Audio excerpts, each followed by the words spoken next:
এটা কিন্তু বর্তমান সরকারের জন্য আমি বলবো যে জনাব তারেক রহমানের জন্য সবচেয়ে বড় চ্যালেঞ্জ হচ্ছে বাংলাদেশের তিনটা বিষয়।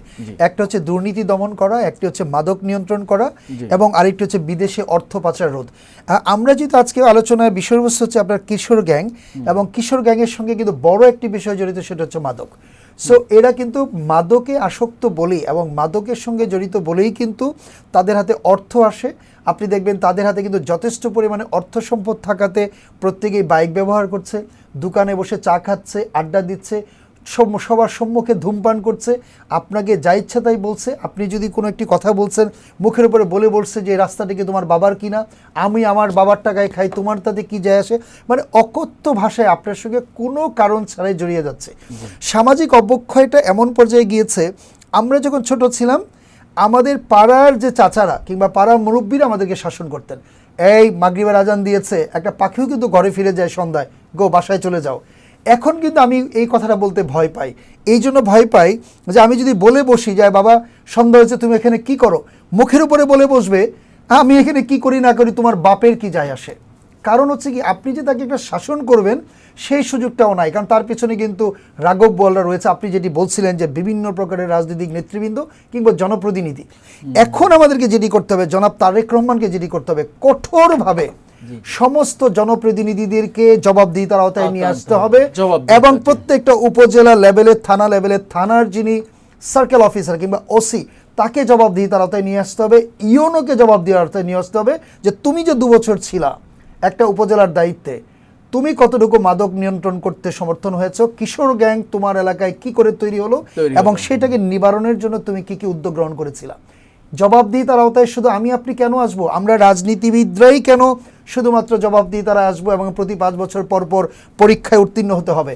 আমরা চাই প্রত্যেকটি দায়িত্বশীল ব্যক্তি তাদেরকেও জবাবদিহিতার আওতায় নিয়ে আসা, তখনই কিন্তু অনেকটাই আসলে কমে আসবে।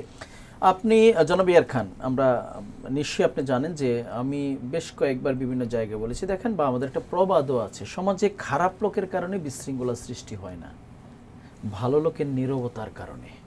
আজকে যে প্রশ্নটি আমাদের সামনে এসে দাঁড়িয়েছে, আজকে ঢাকাতে আমরা যদি 100 ইয়েতে বলি, আপনার মোহাম্মদপুরের কথা বলি, সেখানে গ্যাংয়ের প্রায় 20 থেকে 25টা কিশোর গ্যাং আছে। দেখেন এখানে 105 জনের নাম এসেছে, 10 লক্ষ লোকের বসবাস। ভালো লোকগুলো কিন্তু কোনো কথা বলছে না, প্রতিবাদ করছে না, এগিয়ে আসছে না। ভালো লোকের সংখ্যা বেশি বাট ইউনিটি নেই, খারাপ লোকের সংখ্যা কম বাট ইউনিটি আছে। তার জন্য আমার প্রবাদটা যে সমাজে খারাপ লোকের কারণে বিশৃঙ্খলা সৃষ্টি হয় না, ভালো লোকের নীরবতার কারণে। তাহলে আজকে এই যে এখান থেকে উত্তরণের জন্য আপনি পুলিশের প্রতিনিধির পাশাপাশি জনপ্রতিনিধি, শিক্ষক, অভিভাবকদের আপনি কি পরামর্শ এই বিষয়ে? আসলে এই সংকট থেকে এটা একটা মহামারীর মতো ধারণ করছে। আমার আপনার সন্তান নিরাপদ না, তারা জড়িয়ে পড়ছে কিনা এই বিষয়ে আমাদের সকলের। এখন আমি যদি একটি তথ্য তুলে ধরি, আপনাকে আমি তুলে ধরি, সেটি হচ্ছে যে এখন পর্যন্ত যারা কিশোর গ্যাংয়ের সঙ্গে যারা জড়িত, এবং আমরা লক্ষ্য করেছি যে ঢাকা মেট্রোপলিটন পুলিশ থেকে শুরু করে বাংলাদেশের পুলিশে 5000-এর মতো কিশোর গ্যাংকে তারা বিভিন্ন কারণে তারা কিন্তু আটক করেছে, তাদের সংশোধনাগারে পাঠানো হয়েছে কিংবা পরবর্তীতে তারা বের হয়েছে। সেখানকার প্রায় 69%, 70% আপনার কিশোর দেখা গেছে তারা একদমই দারিদ্রতার কারণে এই জগতে প্রবেশ করেছে। এখন কি, হ্যাঁ 69%। তো এখন কি হচ্ছে দেখুন, ঢাকার অধিকাংশ বস্তিগুলোতে যারা কাজ করেন, বাবা মা দুজনই কাজ করেন, সন্তান কিন্তু ওখানে বড় হচ্ছে, মা হয়তো কোথাও কাজ করছেন, স্বামী হয়তো কোথাও কাজ করছেন, সন্তান কিন্তু তার মতো করে আগাচ্ছে। এদেরকে আবার পিক করে নিচ্ছে কিন্তু পলিটিক্যাল যারা লিডার, তারা কিন্তু এদেরকে পিক করে নিচ্ছে বিভিন্ন কারণে, কারণ চাঁদাবাজি, তারপর হচ্ছে আপনার দখলধারী, আপনার ভাঙচুর করা, একটা নতুন ভাড়াটি আসলো, নতুন আপনি একটা বাড়ির কাছে হাত দিয়েছেন, সেখানে তাদেরকে পাঠানো, যাও কিছু টাকা পয়সা নিয়ে আসো। এই যে বিষয়টা, মাদকটাকে নিয়ন্ত্রণ করা, মানে সব মিলে কিন্তু একটা পলিটিক্যাল শেল্টারে সে চলে যাচ্ছে। এবং আরেকটা শেল্টার হচ্ছে, যদি কোনো কারণে সে স্কুলের একটা লেভেল লাগাতে হবে, তখন সে আবার বলছে আমি কিন্তু ছাত্র রাজনীতি করি। সো তখন কিন্তু সে আরও বড় মাপের সে কিন্তু গ্যাং হয়ে যাচ্ছে আর কি।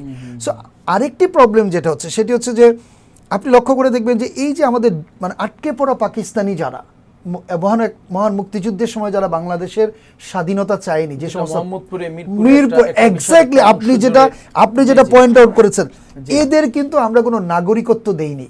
যে কারণে এরা হচ্ছে কি এরা পড়াশোনাও করতে পারছে না, কোনো স্কুলেও যেতে পারছে না, কিংবা ওরা আপনার মনে করেন যে একটা ক্রাইম করছে, কি করছে, কার সঙ্গে কি মিশছে না মিশছে, এইটা কিন্তু একদম টোটালি নিয়ন্ত্রণের বাইরে চলে যাচ্ছে। আরেকটা জিনিস লক্ষ্য করে দেখুন যে বাংলাদেশের যে জনসংখ্যা, আমাদের যে ঢাকা, বিশেষ করে ঢাকা শহরে যে আমাদের জনসংখ্যা, সেই জনসংখ্যা অনুযায়ী আমাদের ধরেন প্রায় 1300টি খেলার মাঠের প্রয়োজন ছিল। তরুণদের প্রতিভা বিকাশের জন্য শিক্ষা প্রতিষ্ঠানের পর যে জায়গাটি, সেটা হচ্ছে খেলার মাঠ। সেখানে কেউ ক্রিকেট খেলবে, কেউ ফুটবল খেলবে, কেউ বিভিন্ন রকমের খেলাধুলায় সে সম্পৃক্ত হবে। কিন্তু দুর্ভাগ্য হচ্ছে যে